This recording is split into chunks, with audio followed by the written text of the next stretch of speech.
The whole thing about criticism was a big revelation to me, is that is the biggest Achilles heel depleter of relationships.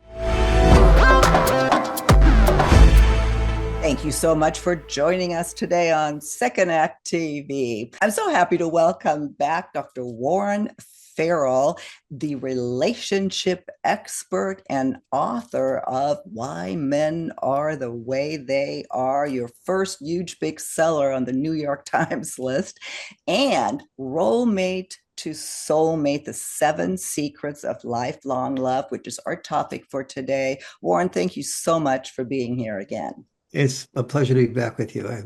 I really enjoyed our last time together. Well, our viewers enjoyed it too. There's lots of Mm. requests to bring you back. I think you really resonated with, what is it that makes our relationships either work or not. And last Yeah. time we talked about what you called the 4 C's, the depleters of love: criticism, complaints, controlling, and complacency. The biggest of which, and you bring this to our attention, is criticism, and the primary focus of today's segment. Why is it so hard to handle personal criticism? Because we aren't evolved as human beings to do it. So what I mean is that historically speaking, if you heard criticism, it was a potential enemy. So then it was natural that you would want to survive and you get up your defenses to defend yourself against the enemy, or alternatively kill the enemy before the enemy kills you. And that was very functional for survival. It's just dysfunctional for love. And I mentioned this I started the Role Mate to Soulmate workshops 30 years ago. And I would mention this to people in the group, and everybody would shake their head. Yes, good point. Thank you, Warren, for that, that quote wisdom. Everybody agreed that they shouldn't respond defensively to criticism. They got home, they got their first criticism, and this wisdom disappeared the moment the criticism appeared.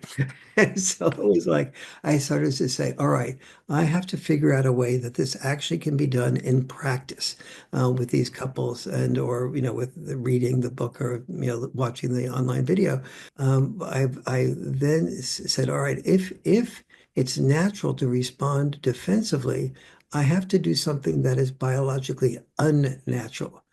So one of the ways I get the couple to do this, and this is really fun, is I have everybody in the workshop to sit back to back. And I have them, I say to them, I'm going to ask you a question, and you're going to write down different possible answers for it. But your partner will never see your answers, so you can be completely honest. And the partners, in fact, never do see the answers.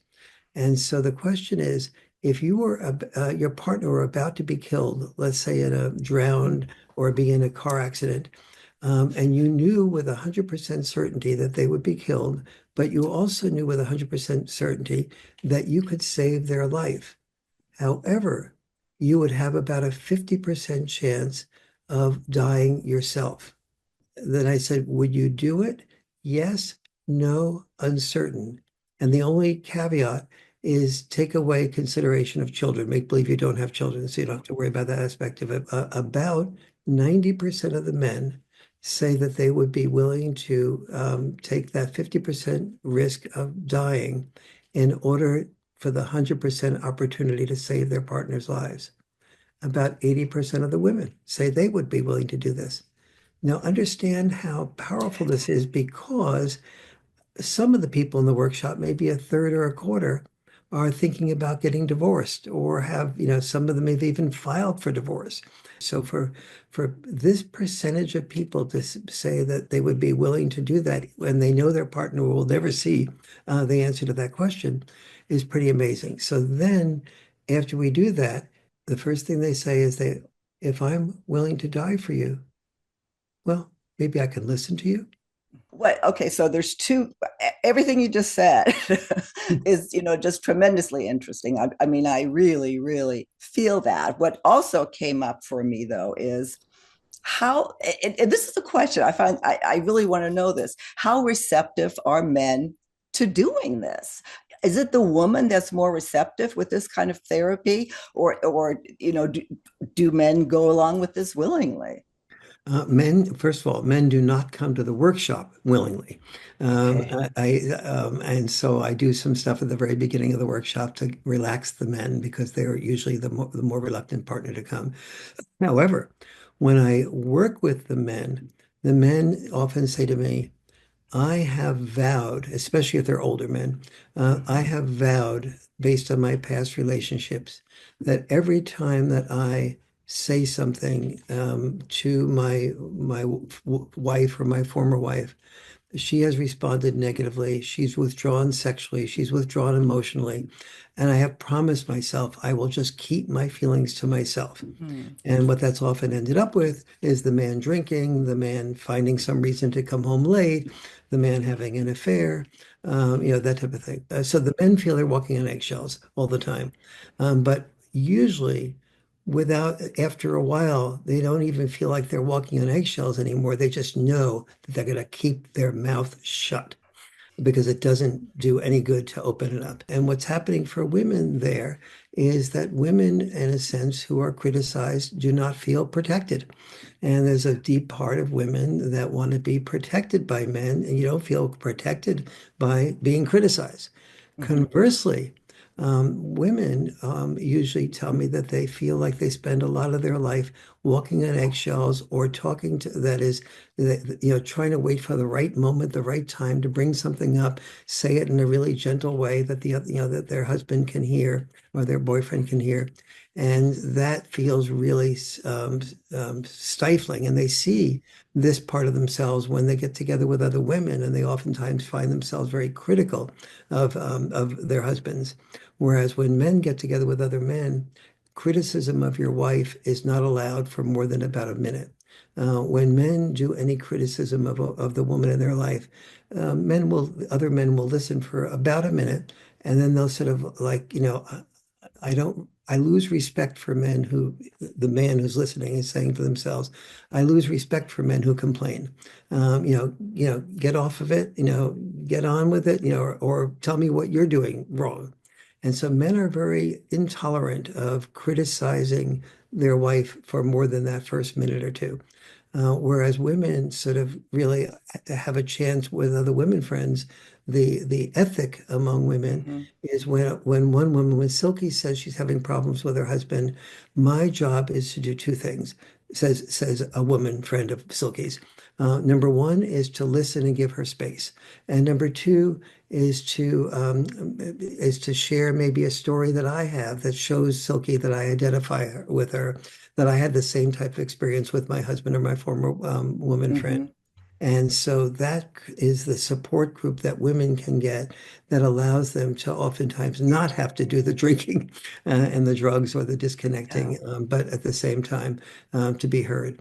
Men don't give that support to each other. I've started some 300 men's groups and some 250 women's groups around the world, mostly in the United States. And these are the responses that I get from the women and the men about this. And my wife always says to me, do you say negative things about me or us in the men's group? And I explained to her exactly what I just said here, that, we have about even in the men's group where we're supposed to all provide this open space for each other, we have a very minimal tolerance for each other complaining. That is that's fascinating. I have never heard that. It makes sense. It makes Yeah, sense because one, men don't want to talk about feelings anyway, and they yeah. don't naturally do that with other men. But that they won't or don't respect other men who criticize their woman, so to speak. Mhm. That I've never heard that. Yeah, That's they don't respect men who do that to women, and they also mhm. don't respect men who complain about anything. And that's, part of part of the biological training to be a man was for you to train yourself to be disposable. Men train to be disposable in war and even disposable in work. All the hazardous jobs are about 93% men or more. So in order to prepare for that, imagine a man in war. And he's, let's say he's Jewish, and the sergeant is not Jewish, and the sergeant makes some anti-Semitic comment, and the Jewish recruit at work in boot camp says, "Excuse me, Sergeant, respectfully, I want to say that that was an anti-Semitic comment." the response of the sergeant would be, oh, isn't that sweet? Anti-Semitic, yes. Oh, such a sweet little, we should really coddle you, shouldn't we? Maybe do 30 push-ups. And so now what's that sergeant doing? He's saying that when you come, squeaky wheels don't help the war machine work effectively. Mhm. Your job is to be psychologically preparing yourself to be disposable, and therefore not complain, keep your feelings to yourself, and be willing to die for your country. That's what we're preparing you for here. And that man becomes our hero, or he becomes dead. And so the history of masculinity and the epigenetic transference of masculinity is to hold your feelings to yourself. Mhm. And you see this even in sort of stories like Lois Lane had no interest in Clark Kent, Okay. sweet man, but when she found out he was Superman, then she made herself she was very proud of herself for encouraging Superman, to be able Mhm. to shed some tears. But she had no interest in the Clark Kent who could shed tears, but and was very sweet, etc. She only was interested in the Superman, and then felt that she could add to him by giving him an additional amount. So women want men to be able to express feelings, but only once they feel the man has sort of proven himself in a way strong to begin with.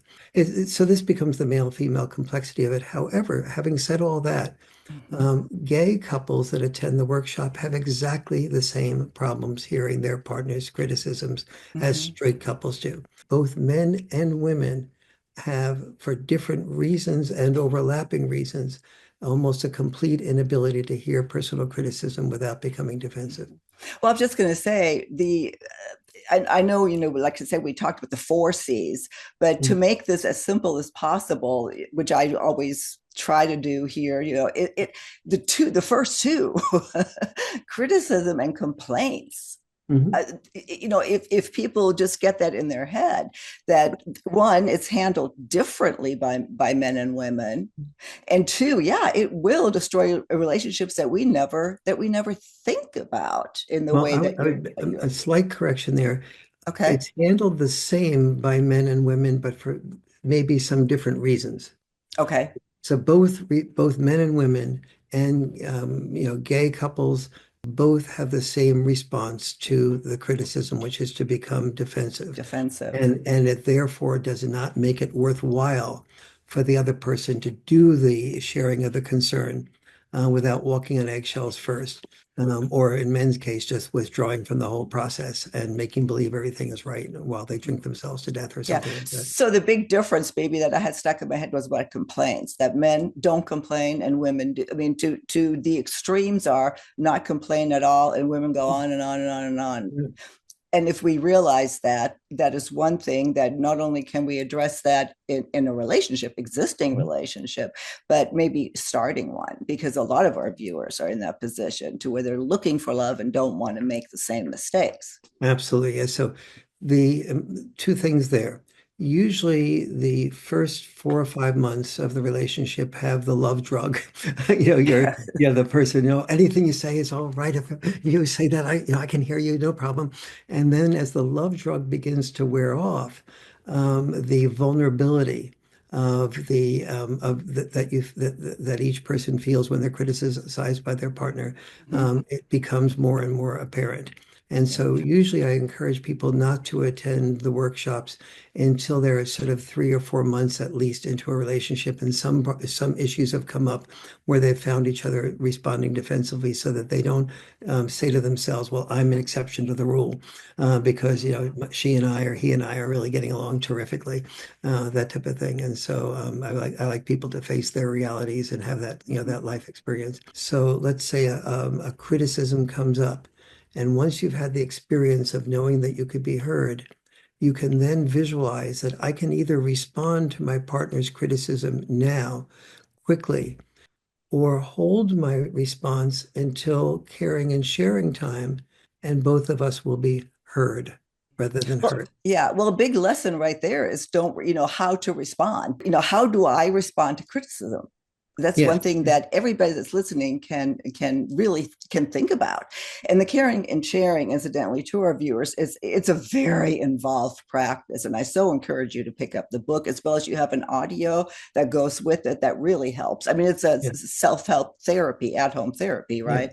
Yes. I do encourage the reading of the book because it creates depth and breadth. Mm-hmm. However, don't just read the book. You can't intellectually translate the book into your everyday life. You need to practice it, not just read about it. Because as I was mentioning before, when everybody agrees with things like I shouldn't be responsive to criticism, but it takes Mm-hmm. actual practice again Practice. and again to do it and seeing and having the experience that the thing that I was bottling up inside of me, my partner was able to hear me, and I left the process feeling seen and heard in a very specific way. Every single thing I said was heard. And if it wasn't, I was able to say what wasn't heard, and and if it was distorted, I was able to say what was distorted, what was missed, and I was invited to add something more if I needed to be. But then Mm-hmm. also my partner had a chance to respond to that.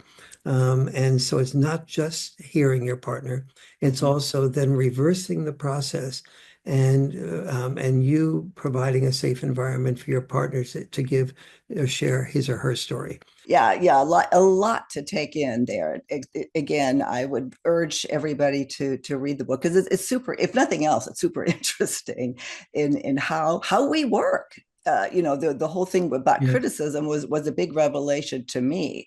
Is that is, according to you and well others as well, is the biggest Achilles heel depleter of relationships. That in absolutely. and of itself is, I think, is eye opening.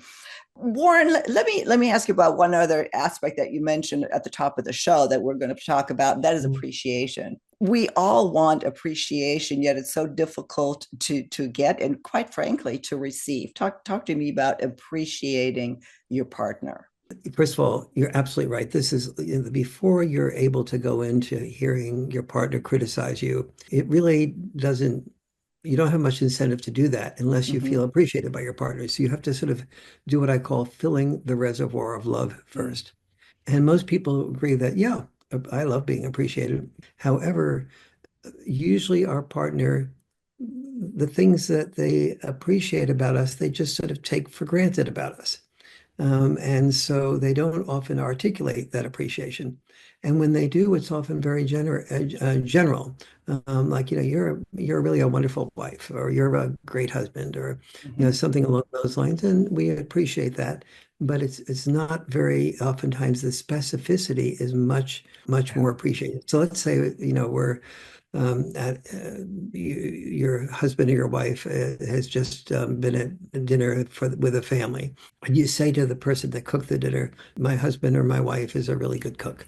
Yeah. And, that's appreciated. Mm-hmm. But if you say Jim or Joan or Silky or Warren is a, really great cook, look at the way she made the turkey's skin really crisp.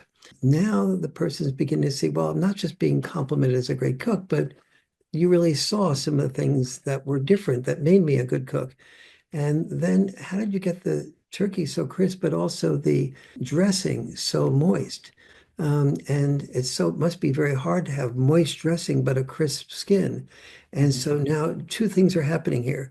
You're becoming more specific, Mm-hmm. but you're also asking questions, which is giving your partner an opportunity to talk about how they did that without bragging because you've asked the question. And so they're really feeling like you're being respected and treated as an expert. Um, What a great what that is such a great tip. I hope everybody heard that. Again, something you don't think about. It's so yeah, easy to give somebody that kind of specificity yeah. and just make their day or turn around whatever path you're going down if you're, not feeling good about each other. But it does take discipline to do it. Normally speaking, you put all this together on a sort of unconscious level, all these things that you may have noticed about the turkey, but you often just say, the summary of it, Hmm. you're a great cook. And I'm saying try to press almost everything to 5 levels of specificity. So, for example, if the dressing is moist, what else did you notice about the dressing? Maybe you noticed that the spices. Did I taste in that? So parsley, sage, rosemary, thyme, or some other Simon and Garfunkel spice. And but all of that requires an internal discipline. So Hmm. part of the training in the Role Mate to Soulmate book and in the video is to discipline yourself to be able to dig deeper into the specificity of what you appreciate about your partner. And it's often hard for people to do that at multiple levels of specificity.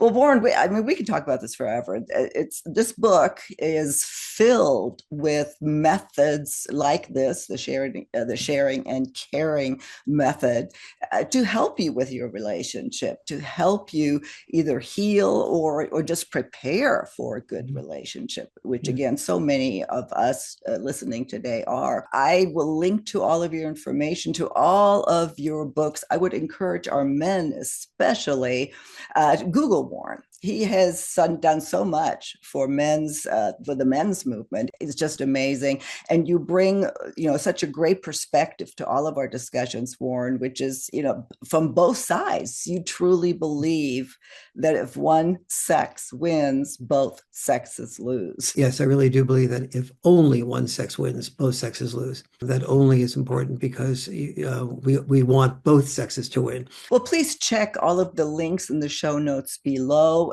Make sure you pick up a copy of Warren's book, Role Mate to Soulmate.